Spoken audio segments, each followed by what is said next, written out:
नमस्कार. आपण स्त्रियांची खूप स्वप्न असतात, पण काही स्वप्न पूर्ण होतात, पण काही आपण परिस्थितीनुसार किंवा काही सिच्युएशन्स असतात त्यानुसार आपली ती स्वप्न पूर्ण होत नाही किंवा आपण ती बाजूला ठेवतो कारण आपली प्रायोरिटी, आपलं कुटुंब, आपली मुलं असं सर्व असतं.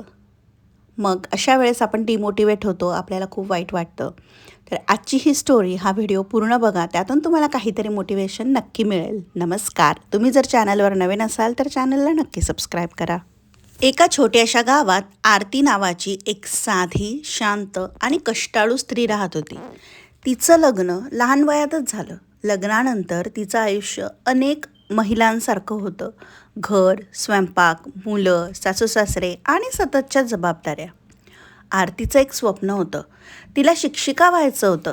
पण घरच्या परिस्थितीमुळे तिचं शिक्षण 12वी नंतरच थांबलं. सुरुवातीला तिने विचार केला, ठीक आहे, कदाचित माझ्या नशिबातच हे नव्हतं.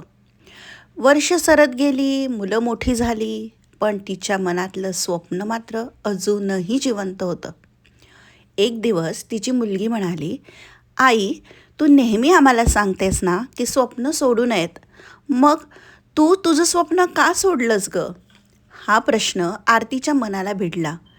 त्या रात्री ती खूप विचार करत बसली. तिला जाणवलं की ती इतरांसाठी जगली, पण स्वतःसाठी कधीच नाही. दुसऱ्या दिवशी तिने पुन्हा शिक्षण घ्यायचा निर्णय घेतला. पण हा निर्णय सोपा नव्हता. लोक तिच्यावर हसू लागले. या वयात शिकणार? आता शिकून काय होणार आहे? घर सांभाळा दे. काहींनी तर तिला वेडीसुद्धा म्हटलं. आरतीच्या मनात अनेकदा शंका यायची.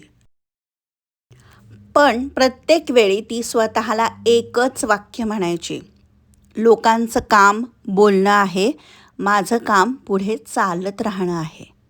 ती सकाळी 4 वाजता उठायची, घरची कामं सर्व करायची, मुलांना सांभाळायची आणि त्यानंतर अभ्यास करायची. कधी दिवसभर काम करून रात्री झोप येत असतानाही ती पुस्तकं उघडायची.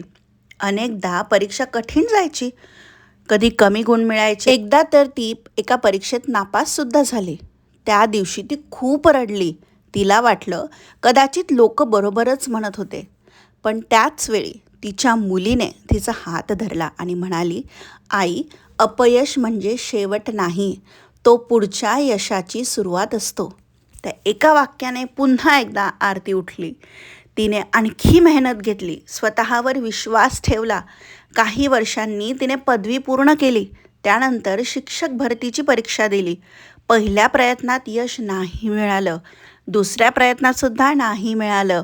तिसऱ्यांदा तिने पुन्हा तयारी केली. यावेळी निकाल लागला आणि तिचं नाव निवड झालेल्या उमेदवारांमध्ये होतं. त्या दिवशी संपूर्ण गाव तिचं कौतुक करत होतं. ज्यांनी कधी तिची थट्टा केली होती तेच लोक आज तिचा सन्मान करत होते.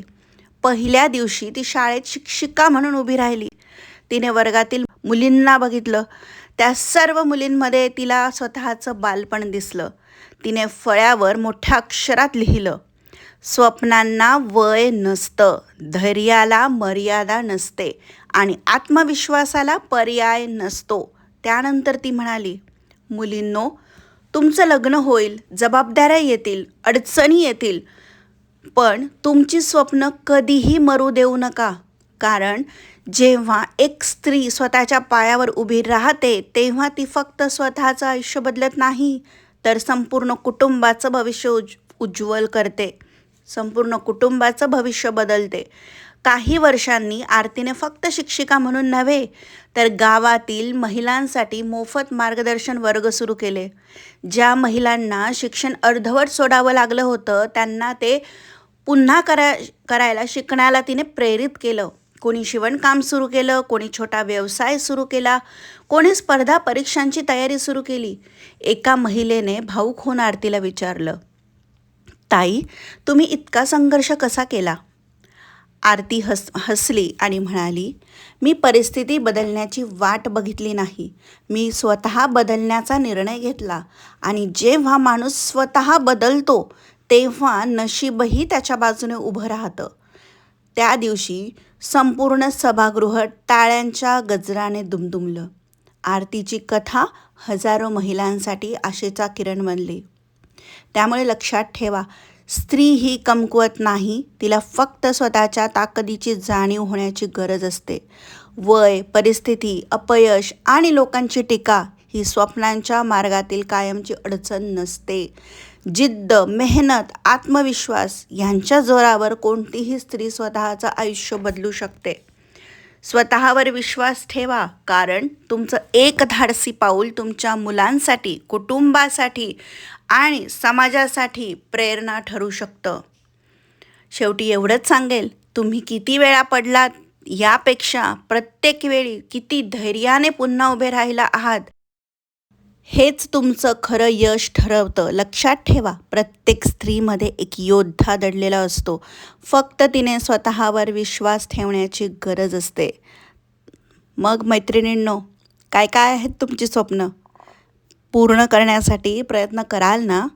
चला बघा, त्या स्वप्नांवर अशी धूळ पडलेली आहे ती झटका आणि कुटुंबासोबत, कुटुंबाला सांभाळून, मुलांना, जबाबदाऱ्यांना, सर्व काही सांभाळून आपल्या स्वप्नांना पूर्ण करण्यासाठी तयारी सुरू करा.